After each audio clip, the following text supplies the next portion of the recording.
So we got this AC vent is loose on us. It's not in the track anymore. And that happened from a cell phone holder that I wasn't paying attention while I was driving, and I pushed it in on it too hard. So we got to try and snap it back in place, which it has a little notch on this chrome painted one, and then the actual vent itself has got the same notch, which you can't see, which is behind it. So we're going to use a pick to kind of pull it back and then push it up at the same time.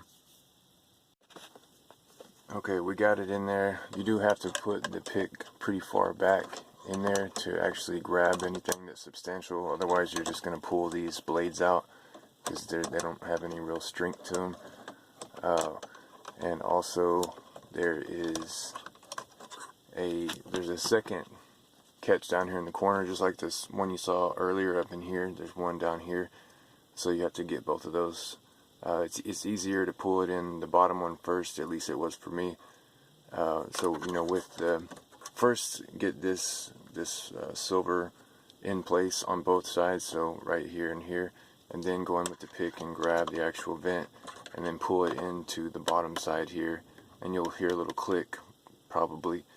And then the top side might not be in yet, so then just go up there and pull that one back onto the track, and then that's it. It's kind of delicate though, so the snap is not really strong. That's why it was so easy to push it back.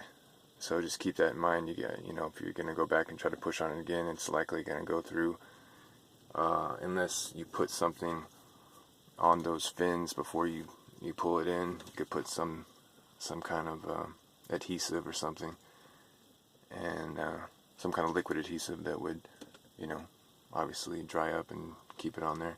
That would be a good idea. Otherwise, you can just use the pick. It only took me about, I don't know, a minute to do it before I could find the actual spot to grab where I wasn't pulling the blade out. Anyway, I've got a lot of videos on the back burner that I'm just being too lazy to edit, so I should jump on those soon and get those out, and I will see you guys soon. Thanks for watching.